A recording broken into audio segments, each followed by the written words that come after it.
Hi everyone, I'm Stan Mallow. Welcome to Paranormal Yakker. My guest today is Simon Bown. He's a clinical hypnotherapist and an author specializing in topics related to consciousness, reincarnation, and the afterlife. I'll be talking with him about his book, Verified Near-Death Experiences, Proof of an Afterlife. Simon Bown, welcome to Paranormal Yakker. Yeah, it's great to be here. I'm looking forward to talking to you. Your academic and professional life has been devoted to exploring the nature of consciousness and its potential existence beyond the physical body. What, Simon, was there about the subject that initially got your attention? And by any chance, is there a backstory regarding how your interest in the field came about? I've always been interested. Even when I was 10 years old, I was getting books out of the library on supernatural stuff. And then later on, I got hold of Raymond Moody's book, Life After Life. And that was in the 80s. And the book was published in 76. And that really got me interested in near-death experiences. There were very little books out then about this phenomenon. And I started investigating it, and I investigated all sorts of things. I would go to the College of Psychic Studies, where they would teach people how to be a medium and channel and psychic stuff, past life regression. And I wasn't a student there, but you could go and pay a little bit of money and sit with these students, and they could practice all this stuff on you. So I'd be there every couple of weeks just investigating, just to see what comes up. And I was taken through a past life regression, and I sat with a channel and a medium, and I started having my own experiences, UFO sightings and psychic things, dreams, and all sorts of weird stuff happening. And so it's been a spiritual path in a way. And then I got to a point where I wanted to do a podcast. So I started doing that in 2018, and now I've done over 800 episodes in total. So I've got our Paranormal Afterlife podcast and another one called Alien UFO podcast. And it's been a real education making all those episodes. And now I've written this book, which is mostly people who've been a guest on my podcast. They told me about their near-death experience, but we also talk about these verification events where they saw something while they were out of body that they shouldn't have been able to see. And then that's later verified, which is a good evidence that their consciousness left their body while their body was dead. And I find this really fascinating. In verified near-death experiences, proof of an afterlife, there are nearly 30 individual profound near-death experiences, each one coupled with irrefutable verification that challenge the understanding of life, death, and the afterlife. How, Simon, did you go about selecting the cases included in the book? Well, about 24 of them have been guests on my podcast. So I was able to talk to them about their whole near-death experience and the verification events that happened. And then I wrote the book, and I did further Zoom calls with them to go over what happened. And when the book was nearly finished, I sent them their chapter, because each chapter is a different person, and I got them to check it for accuracy. So I can be sure that those chapters have been checked by the actual experiencer, who has confirmed that it's all correct. But there is some others that I wanted to put in there, kind of famous ones. Like there's a lady called Pamela Reynolds. There's a guy called Al Sullivan. Then I was doing research looking for older ones, and there's stuff in there from 1911, 1950s. There's a guy who was a British officer in the Victorian age who had an experience that he wrote about in his memoirs. And there's one there that's really good from the Association of Near-Death Studies journal, and it's was investigated by these four researchers who kept going back to the doctors and talking to them about what happened. And that's a real solid case. So most of them were guests on my podcast, but the others with me researching, reading books and things.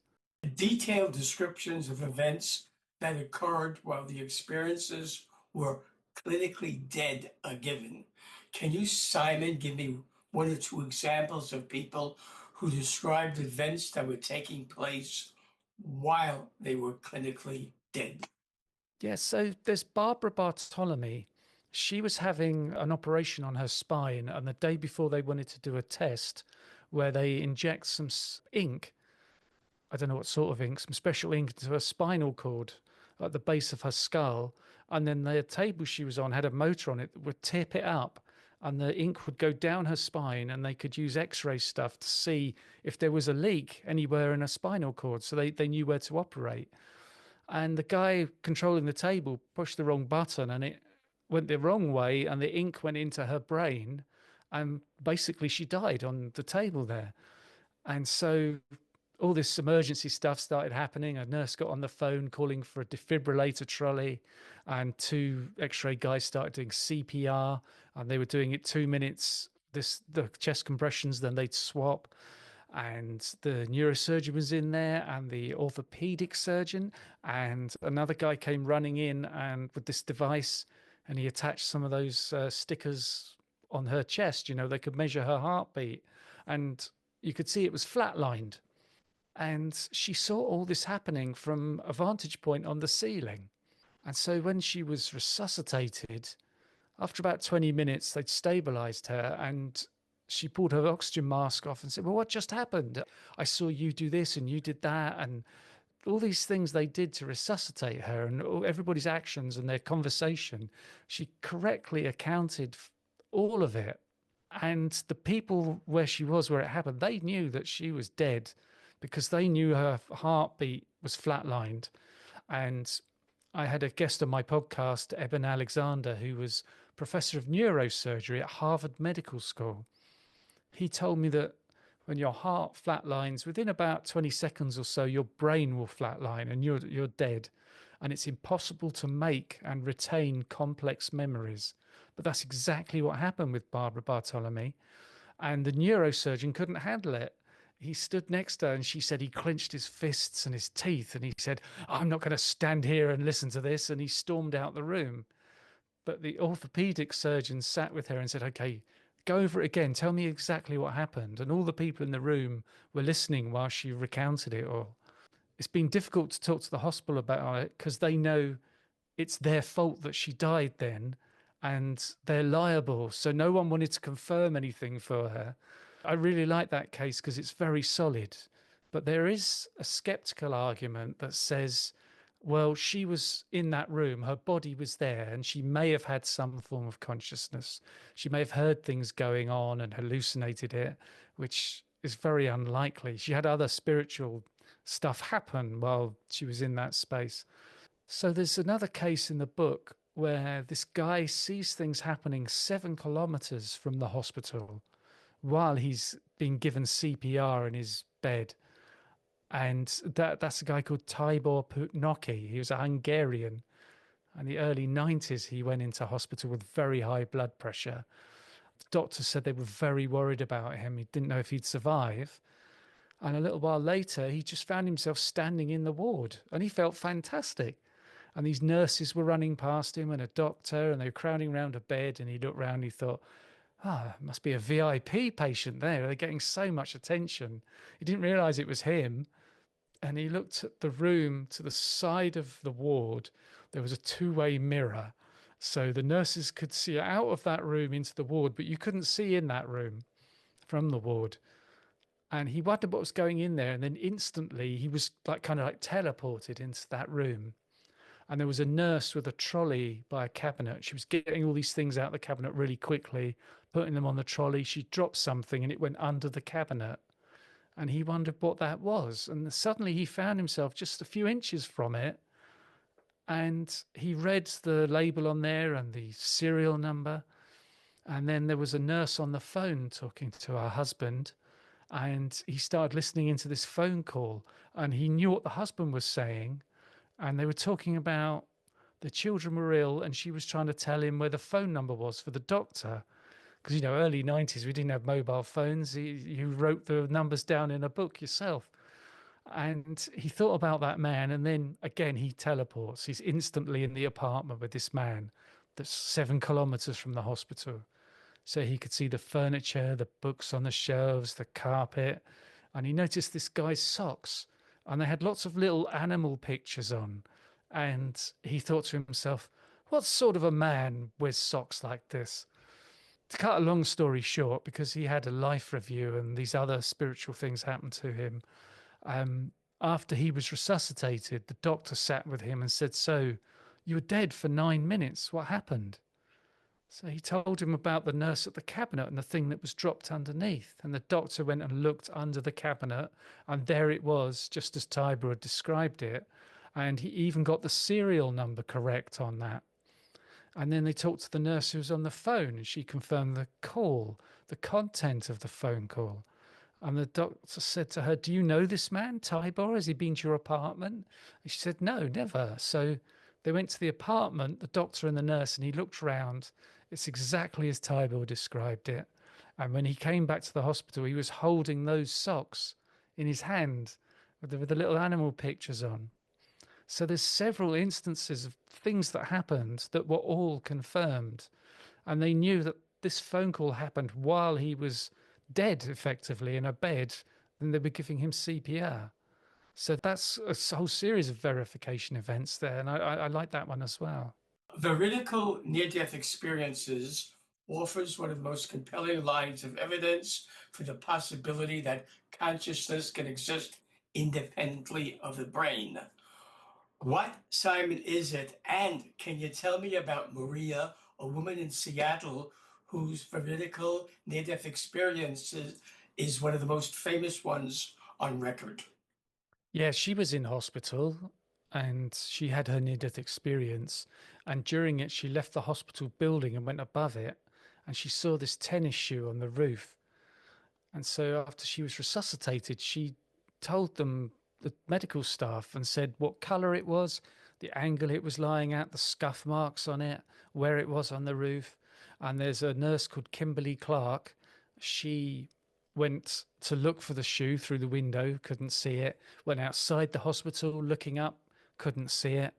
Then she went up on the roof and she found that shoe exactly as Maria had described it, the color and the scuff marks, the angle it was sitting.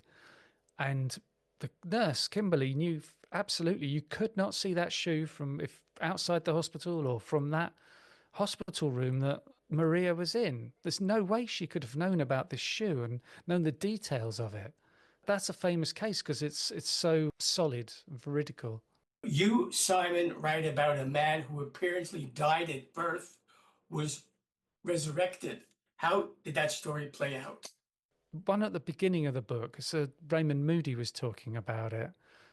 That's the one where he was telling his parents that the room he was born in was painted pink, and they thought it's a bit silly. But as he got older, he kept saying it. No, I remember he had that near-death experience at birth, and he saw the pink room.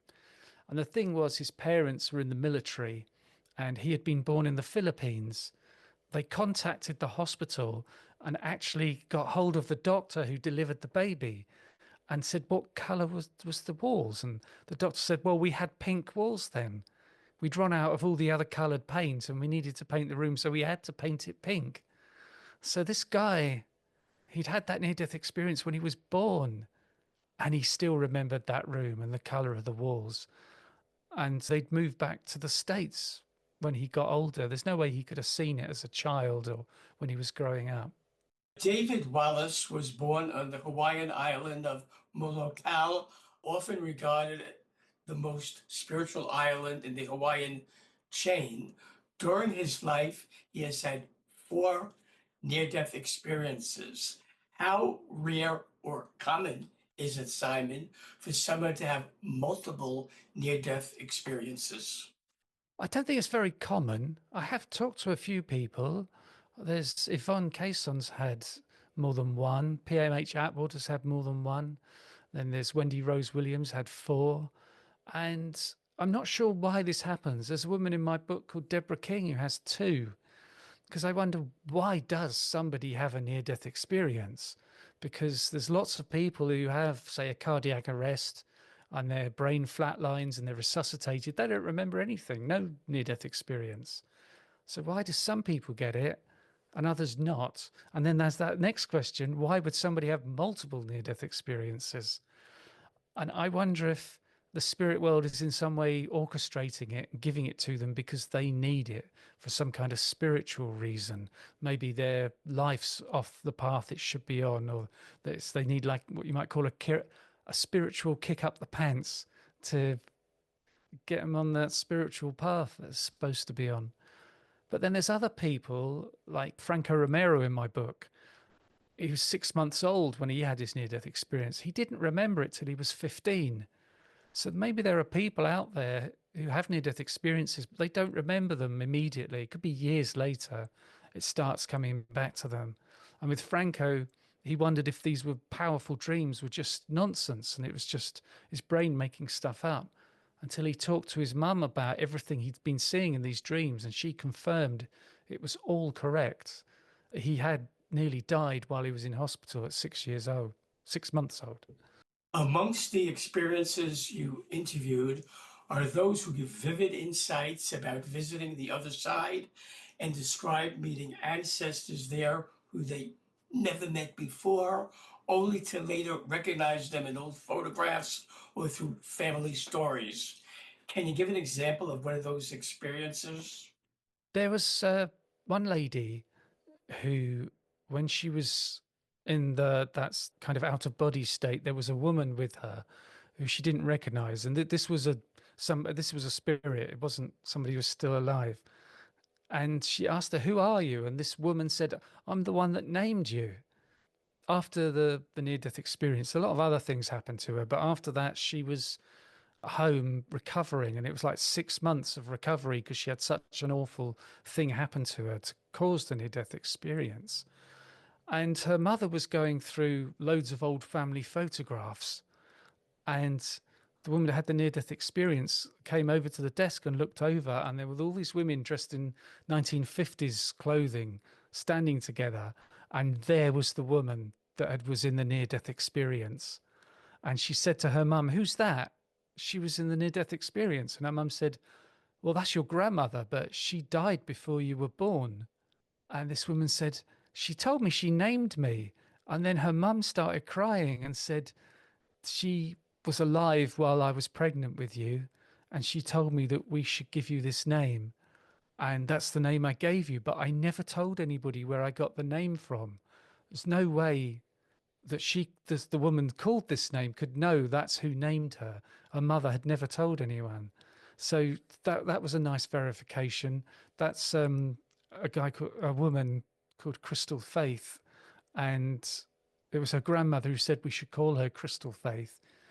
And has all these different incidences in her near-death experience where she saw a family doing things, like she saw her children at home packing a suitcase for her because she's in the hospital, and she saw her sister in a car driving to the hospital, and she was able to talk to these people afterwards. And she said to me, "I drove them crazy because I kept asking them over and over, did that really happen?" And they were going, "Yes, it really happened. You did see this thing." And at the time these things were happening, she was in a medical helicopter being taken to the hospital. Obviously, there's no way she could have known about all these little details that were going on around in her family. Many who have had near-death experiences report profound transformations, including a greater sense of purpose, compassion, and decreased fears of death. Could you tell me about a few of those people and describe in what ways their lives would change, were altered as a result of their near-death experience? Yeah, one that stands out to me is not in the book. It's Howard Storm, who, when he was in his 30s, he was a professor of art, and he took a load of students from America to Europe to go to these great galleries. And while they were in Paris, he became very ill with terrible pain in his stomach, and he was lying on the hospital bed. And the next thing he knew, he was standing next to the bed, and he's trying to talk to his wife, and he couldn't work out why she was just ignoring him. And he saw this body in the bed that he kind of recognized was himself, but told me that at this point in his life, he was an aggressive atheist. He wasn't just an atheist. And so he thought it couldn't possibly be his body. And then he heard some people calling him from the hallway saying, "Okay, Howard, come with us, come with us." And he went with them, and he was walking down the hallway with them. And said he started thinking, I'm sure the hospital wasn't this big. This hallway's going on forever. And it just got darker and darker. And these people started getting quite mean. And he said, I'm going to go back to the room. And they wouldn't let him. They're pushing him, shoving him, swearing at him, all these things. And eventually they got to this space where there was no light. He couldn't see a thing and they attacked him. So it was quite a distressing near-death experience. And he was on the floor and he heard a voice in his head saying, pray. But being an atheist, he didn't know any prayers. He started quoting Shakespeare and a TV commercial. But then he remembered the Lord's Prayer and started saying it. And all these people around him started to back off. He could hear them shouting at him, but they were getting further away. So he kept saying this prayer. And this light appeared, pinpoint of light up in the sky.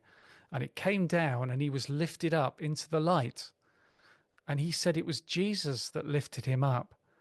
And I said, how could you be sure it was Jesus? And he said to me, oh boy, you know when you're there. After the near-death experience, before it, he was an aggressive atheist. Afterwards, he went to seminary and he became a pastor. And so that's how much he was changed. And now he's the pastor of a church. It's like this thing, some people might say near-death experiences are hallucinations, but hallucinations don't change people that much, that their entire life is different. 70% of people that have near-death experience get divorced because they are so changed.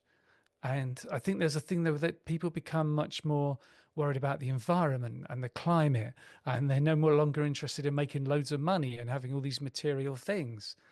And so if somebody's partner, their husband or wife, they like the material things. They're like, what do you mean you're giving up your job? I like having the holiday and the Porsche. And there's a thing called the life review that there's a few of them in my book where you experience your whole life, everything you've ever done. You see everything bad you did, everything good you did, but you see it from the other person's perspective. So if you were mean to someone, you feel how it is when you were mean to them. You feel bad. And it's a real kind of empathy there, that you understand your impact on the people around you.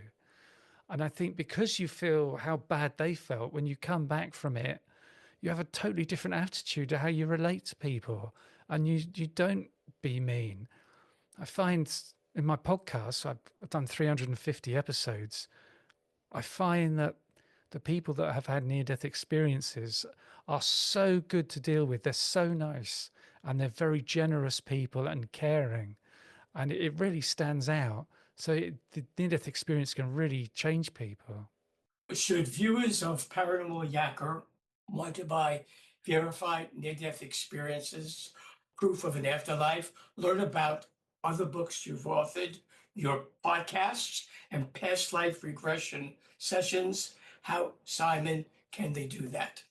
My website is pastliveshypnosis.co.uk, and there's info on my book there, but there's also my calendar if you're interested in doing past life regression with me, and I've done hundreds of them over Zoom.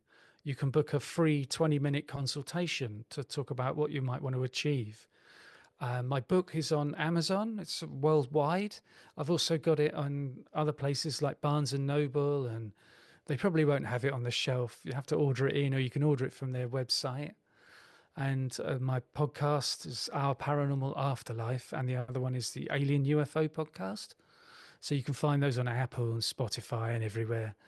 I'm all over the place, I suppose. Simon Bown, I thank you for being my guest on Paranormal Yakker. Yakking with you has been the most informative experience. Thank you.